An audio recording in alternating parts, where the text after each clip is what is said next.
పెద్ద పులుల సంరక్షణను ఏపీ ప్రభుత్వం గాలికి వదిలేసిందా? పులుల వరుస మరణాలను పట్టించుకోవటం లేదా అంటే సమకాలీన పరిస్థితుల నుంచి అవుననే సమాధానం వస్తోంది. దేశంలోనే పెద్ద పులుల అభయారణ్యాల్లో ఒకటైన నాగార్జున సాగర్, శ్రీశైలం పరిధిలోని పులుల దుస్థితి ఆందోళన కలిగిస్తోంది.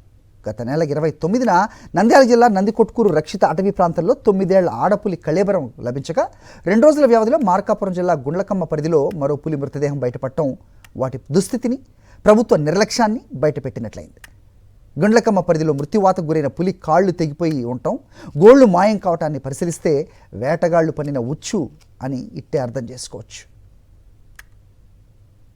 ఇక అంతర్జాతీయ పులుల దినోత్సవం సందర్భంగా గత నెల 29వ తేదీన నాగార్జున సాగర్, శ్రీశైలం, శేషాచలంలో కలిపి 68 పులులు, 11 పిల్లలు ఉన్నాయని, ఆరోగ్యకరంగా పెరుగుతున్నాయని ఏపీ డిప్యూటీ సీఎం, అటవీ శాఖ మంత్రి పవన్ కళ్యాణ్ తెలిపారు.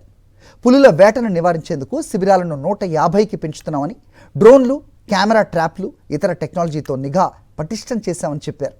ఈ ప్రకటనకు మరుసటి రోజే నందికొట్కూరు పరిధిలో పులి కళేబరం బయటపడటం గమనార్హం. గతంలో జరిగిన మరో ఘటనలో నల్లమల ప్రాంతంలో 1 ఏడాది వయసున్న సఖి అనే పులి పిల్లలను చంపి చర్మం తీసుకెళ్లారు. వేటగాళ్లు పులులను చంపడానికి ఉచ్చులు పన్నుతున్నారని అప్పట్లోనే గుర్తించారు. దీని వెనక పులుల గోళ్లు, చర్మాల స్మగ్లింగ్ రాకెట్ ఉందని తెలిసినా మరి ప్రభుత్వం మిన్నకుండిపోవటం అనుమానాలకు తావిచ్చింది. వరుసగా 2 ఘటనలు వెలుగులోకి వచ్చాక ఉప ముఖ్యమంత్రి హడావుడిగా విచారణకు ఆదేశించారు.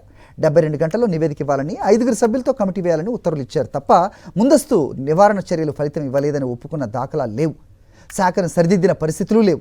వేట నిరోధక శిబిరాలు, డ్రోన్లు, కెమెరా ట్రాప్లు క్షేత్రస్థాయిలో అమలుపై సందేహాలు లేకపోలేదు.